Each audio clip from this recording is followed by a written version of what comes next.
Hi viewers, இது Banu organic garden Tamil channel. நான் உங்கள் பானு. கம்போஸ்டிங் சார்ந்த வீடியோ இன்றைக்கி பார்க்க போகிறோம். நிறைய பேர் கம்போஸ்டிங் சார்ந்த வீடியோ கேட்குறீங்க. இன்றைக்கி நான் கம்போஸ்டிங் ஒரு செடி வைக்கிற தொட்டியில் பண்ணி அதில் ஒரு தக்காளி செடி உடனேயே நட்டு வச்சு காமிக்க போகிறேன். அதோட வளர்ச்சியும் தொடர்ந்து நான் உங்களுக்கு அப்டேட் பண்ணிக்கிட்டே இருக்கேன். நான் பண்ணுற கார்டனிங் இந்த மெத்தடில் எனக்கு ரொம்ப சக்ஸஸாக இருக்குது. தொடர்ந்து 4வது வருடம் கார்டனிங்கில் நான் அடி எடுத்து வைக்கிறேன். நம்மளோட காய்கறி கழிவு நம்ம வெளியில் கொட்டவே கூடாது. இப்போ வந்து சம்மர் அப்படிங்கிறதுனால வாட்டர்மெலன் தர்பூசணியோட தோல்கள் வந்து நமக்கு நிறைய கிடைக்கும். இந்த தர்பூசணியோட அந்த தோல் வந்து மண்புழுக்கு ரொம்ப பிடிக்கும் அப்படின்னு சொல்கிறாங்க. அதை சின்ன சின்ன துண்டுகளாக நறுக்கிக்குங்க. இது ஈல்டு முடிஞ்ச பழைய தொட்டி, ஒரு காய்கறி செடியோ அல்லது ஒரு பூச்செடியோ முடிஞ்ச ஒரு பழைய தொட்டி. அதில் ஈல்டு முடிஞ்சு நம்ம செடியை பிடுங்கின பிறகு அந்த மண்ணையே தான் திருப்பி நம்ம கம்போஸ்டிங் பண்ண போகிறோம். இதில் மண்புழுக்கள் ஏராளமாக இருக்கும். அந்த மண்புழுக்களோட முட்டைகளும் இருக்கும். ஏராளமாக நுண்ணுயிர்களும் இருக்கும் இதில். அதனால் இந்த மண்ணை வச்சே தான் தொடர்ந்து நம்ம கம்போஸ்டிங் செஞ்சுக்கிட்டே இருக்கோம். அப்படி செய்யும்போது நமக்கு அந்த கம்போஸ்டிங் ப்ராசஸ் ரொம்ப சக்ஸஸ்ஃபுல்லாக இருக்குது. நம்ம வைக்கிற செடியும் பார்த்திங்கன்னா சூப்பராக வளர்ந்து வருது. இப்போ நான் உங்களுக்கு அடியில் கரண்டியால் நோண்டி எடுத்து காமிக்கிறேன். எவ்வளவு மண்புழுக்கள் இருக்குது அப்படின்னு பாருங்கள். வீடியோவை ஸ்கிப் பண்ணாமல் ஃபுல்லாக பாருங்கள். இப்போ தான் என்னோடய சேனலை ஃபஸ்ட் டைம் பார்க்குறீங்கன்னா பானு ஆர்கானிக் கார்டன் தமிழ் சேனலை லைக் பண்ணுங்கள், வீடியோவை ஷேர் பண்ணுங்கள், மறக்காமல் சேனலுக்கு சப்ஸ்கிரைப் பண்ணிக்கோங்க. இது கம்போஸ்டிங் சார்ந்த வீடியோ அப்படிங்கிறதுனால எல்லாருமே பார்த்து பயன்பெறணும். கண்டிப்பாக நிறைய ஷேர் பண்ணி விடுங்க. இப்போ இந்த கரண்டியால் பின் காம்பால் நான் உங்களுக்கு கிளறி காமிக்கிறேன். பெரிய பெரிய மண்புழுக்களும் இதில் ஏராளமாக இருக்குது.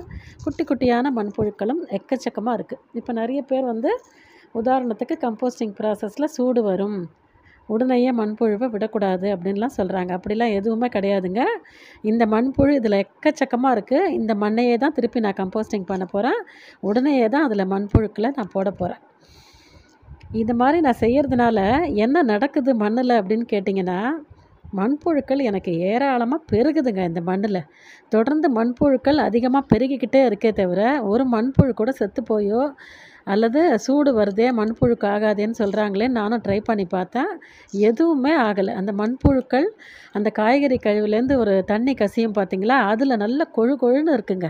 அதில் அதுங்களுக்கு அந்த மண்ணில் ஒரு ஈரப்பதமும் தொடர்ந்து கிடச்சிக்கிட்டே இருக்கா.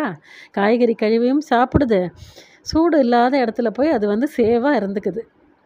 அதனால் நீங்கள் இந்த மாதிரி மெத்தடில் கண்டிப்பாக ட்ரை பண்ணி பாருங்கள். இது 100% எனக்கு ரொம்ப சக்ஸஸாக இருக்குது. அடியில் ஒரு பெரிய ஹோல் போட்டிருக்கேன் பாருங்கள். நல்லா ஒரு விரல் சைஸுக்கு பெருசாக ஒரு ஹோல் போட்டிருக்கேன். அதில் ஒரு சிமெண்ட் உடஞ்ச தொட்டியோட சில்லு வச்சுக்கோங்க.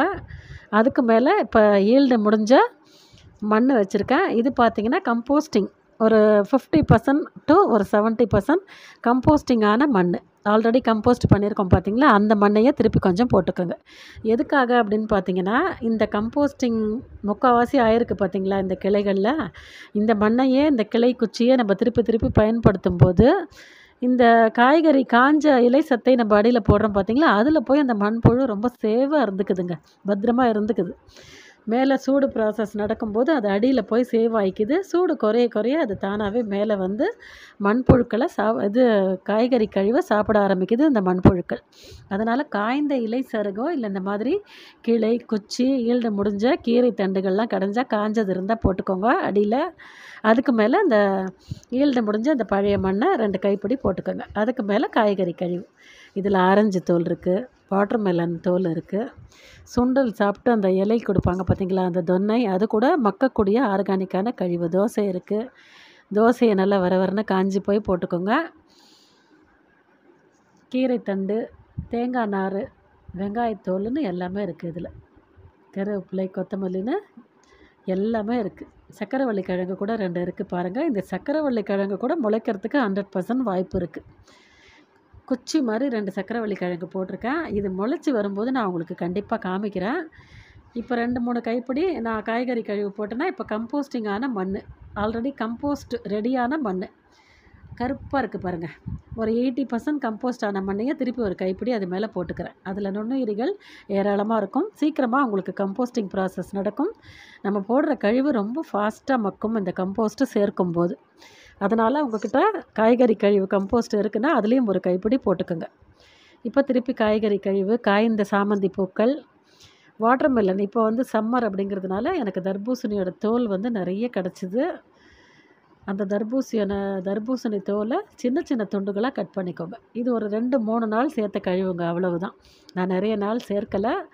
இதில் பழக்கழிவு இருக்குது அப்படிங்கிறதுனால கொஞ்சம் உங்களுக்கு கசகசான்னு இருக்குது. மற்றபடி இதில் புழுவோ பூச்சியோ எதுவுமே கிடையாது. வாட்டர் கண்டென்ட் இருக்கிற ஃப்ரூட் வேஸ்டேஜ் இருக்கிறதுனால கசகசன்னு இருக்குது, அவ்வளவுதான். இப்போ இதுக்கு மேலே ஈல்டு முடிஞ்சு அந்த பழைய தொட்டி மண்ணை திருப்பி போட்டுக்கோங்க. அதில் மண்புழுக்கள் குட்டி குட்டியாகவும் இருக்குது, நல்ல பெரிய பெரிய மண்புழுக்களும் இருக்குது. இப்போ பாருங்கள், நான் அப்படியே கொட்டிட்டேன். கமலா ஆரஞ்சு இப்போ சீசன், வாட்டர் மெலன் இப்போ சீசன். அதோடய தோல்கள்லாம் நமக்கு நிறைய கிடைக்கும். கண்டிப்பாக வேஸ்ட் பண்ணாதீங்க. இந்த ஃப்ரூட்டு கழிவில் தாங்க நமக்கு செடிகளுக்கு தேவையான சத்துக்கள் எக்கச்சக்கமாக இருக்குது. அதனால் பழக்கழிவு நிறைய பயன்படுத்துங்க. நீங்கள் காய்கறி கழிவோட பழக்கழிவு நிறைய போடும்போது உங்களுக்கு கம்போஸ்டிங் ப்ராசஸ் ரொம்ப சுலபமாக சீக்கிரமாக நடக்கும். இதோட ரிசல்ட்ஸை நான் உங்களுக்கு காமிக்கிறேன். இதில் வச்ச தக்காளி செடி எப்படி வளருது அப்படிங்கிறதையும் தொடர்ந்து நான் உங்களுக்கு அப்டேட் பண்ணிக்கிட்டே இருக்கேன். இந்த சிமெண்ட் தொட்டியை நல்லா பார்த்துக்கோங்க. ஒரு 10க்கு 10 இல்லை 12க்கு 12 இருக்கலாம். அந்த மாதிரி உயரம் உள்ள ஒரு சிமெண்ட் தொட்டி. ஒரு லைட் பச்சை கலர். ஓரமெல்லாம் பார்த்திங்கன்னா அப்படியே விரிஞ்சு உடஞ்ச மாதிரி கரகரன்னு உடஞ்ச மாதிரி இருக்கும். இது கம்போஸ்டிங்கான மண். அந்த மண்ணையே திருப்பி கொஞ்சம் மேலே போடுறேன் பாருங்கள். நல்லா பிளாக் கோல்டு மாதிரி கருப்பாக இருக்குது பாருங்கள். அதுலேயும் மண்புழுக்கள் ஏராளமாக இருக்குங்க. சின்ன சின்ன மண்புழுக்களும் இருக்கும், பெரிய பெரிய மண்புழுக்களும் இருக்கும். உங்களுக்கு நான் மண்புழு எடுத்து காமிக்கிறேன். இந்த கட்டியில் எப்படி இருக்குது பாருங்கள். ஒரு பெரிய மண்புழு அந்த கட்டிக்குள்ளே அப்படியே உட்காந்துருக்கு. இது கம்போஸ்டிங்கான மண். எப்படி இருக்குது பார்த்தீங்களா, கட்டி கட்டியாக. லேசான ஒரு ஈரப்பதம் அந்த பழைய கம்போஸ்டில் இருக்குங்க. அந்த மண்ணை அப்படியே மேலே போட்டுக்கிறேன், ஒரு கைப்பிடி. அதுக்கு மேலே இந்த ஈல்டு முடிஞ்ச மண் இருக்குது பார்த்தீங்களா கீழே, அது கொஞ்சம் ட்ரையாக இருக்கும். அந்த மண்ணுலேயும் 2 கைப்பிடி போட்டுக்குங்க. இப்போ இதில் எக்கச்சக்கமாக மண்புழுக்கள் இருக்குது. சின்னதாகவும் இருக்குது, பெரிய பெரிய மண்புழுக்களும் இருக்குது. இது நல்லா உள்ளே போய் அடியில் நம்ம காஞ்ச இலை சருகு சத்தை போட்டிருக்கோம் பார்த்தீங்களா, அதில் போய் சேவ் ஆகிக்குது. உங்களுக்கு காய்ந்த இலை சருகு குப்பை கிடைக்கலனா கொக்கோ பீட் பவுடராக கிடைக்குது பாருங்கள், தூளாக. அதை கூட நீங்கள் 2 கைப்பிடி அடியில் போட்டுக்கலாம். அது இன்னுமே ஈரத்தை தேக்கி பிடிச்சிக்கும். மண்புழுக்கள் அதில் போய் ரொம்ப ஹாப்பியாக இருந்துக்கும், சந்தோஷமாக இருந்துக்கும். சூடு இல்லாத இடத்துல போய் சேவாக இருந்துக்கும். அந்த மாதிரி தேங்காய் நார் கழிவு தூளாக கிடைக்கிது பாருங்கள், அது கூட நீங்கள் யூஸ் பண்ணிக்கலாம் அடிப்பக்கத்துக்கு போடுறதுக்கு. இப்போ நான் ஒரு தக்காளி செடி பிடுங்கிட்டு வரேன் பாருங்கள். இந்த வெண்டைக்காய் செடி இருக்கிற பேக்கில் எக்கச்சக்கமாக தானாகவே தக்காளி செடி நிறைய முளைச்சிருக்கு. இதுலேருந்து ஒரு தக்காளி நாற்று பிடுங்கி இப்போ நான் இந்த கம்போஸ்டிங் தொட்டியில் உங்களுக்கு உடனேயே ஊண்டி காமிக்கிறேன். உங்களுக்கு ஒரு எக்ஸ்பீரியன்ஸ் கிடைக்கணும் அப்படின்னா நீங்கள் உடனேயே ஊண்டி பார்த்து அது வளருதா இல்லையா அப்படிங்கிறத செக் பண்ணி பாருங்கள். இந்த மாதிரி மெத்தட் எனக்கு ஆரம்ப காலத்தில் ஃபெயிலியராக இருந்தது. எப்படின்னு பார்த்தீங்கன்னா, நிறைய தண்ணி விட்டுட்டேன். அதுக்கப்புறம் நான் தண்ணி விடுறத இந்த கம்போஸ்டிங் தொட்டிக்கு குறைக்க ஆரம்பித்தேன். 2 கை தண்ணி தெளித்தா போதும். அதுலேயே ஈரம் இருக்குது. அதனால் இந்த தக்காளி செடி ரொம்ப சூப்பராக சக்ஸஸ்ஃபுல்லாக வளர்ந்து வரும். தண்ணி மட்டும் நிறைய கொட்டிடாதீங்க. அப்போ தான் இந்த தக்காளி செடி அப்படியே அழுகி போய் அப்படியே சாஞ்சு போயிடும். 1 கை தண்ணி உங்கள் கையால், இல்லைனா ஒரு 2 கை தண்ணி தெளித்து விடுங்க. சுற்றி மண்ணில் தெளித்து விடுங்க போதும். இது மாதிரி நீங்கள் 1 விட்டு ஒரு நாள் தண்ணி தெளிச்சுக்கிட்டே வந்தீங்கன்னா கம்போஸ்டிங் ப்ராசஸ் அடியில் நடந்துக்கிட்டே இருக்கும். மண் இறங்கி குறைஞ்சி உள்ளே போய்கிட்டே இருக்கும். உங்களுக்கு தெரியும், வெயிட்லெஸ்ஸான மண்ணாகவும் இருக்கும் இந்த பாட்டிங் சாயில். இப்போ இந்த செடி வளர்கிறதுக்கு கம்போஸ்ட் உரமும் கிடச்சிருது, செடியும் மேலே வளர்ந்துக்கிட்டே இருக்கும். உங்களுக்கு அப்படி உடனே நடுறதுக்கு கஷ்டமாக இருந்தது, முடியல அப்படின்னா 1 வாரம் கழித்து கூட நீங்கள் இதில் செடியை ஊண்டி வைக்கலாம். இந்த மாதிரி நீங்களே டெஸ்ட் பண்ணி ட்ரை பண்ணி பாருங்கள். உங்களுக்கு ரிசல்ட்ஸ் எப்படி இருக்குது அப்படிங்கிறத எனக்கு மறக்காமல் கமெண்ட் செக்ஷனில் பதிவிடுங்க. இதோட ரிசல்ட்டை நான் உங்களுக்கு என்னோடய வீடியோவில் இந்த தொட்டியை காமிச்சு, இது நம்ம கம்போஸ்டிங் தொட்டி, இதில் நான் வச்ச தக்காளி செடியோட வளர்ச்சியை பாருங்கள் அப்படின்னு சொல்லி நான் உங்களுக்கு அப்டேட் பண்ணிக்கிட்டே இருக்கேன். ஓகே வியூவர்ஸ், இந்த வீடியோ உங்களுக்கு ரொம்பவே யூஸ்ஃபுல்லாக இருந்திருக்கும்னு நம்புகிறேன். நம்ம பானு ஆர்கானிக் கார்டன் சேனலை லைக் பண்ணி ஷேர் பண்ணி மறக்காமல் சப்ஸ்கிரைப்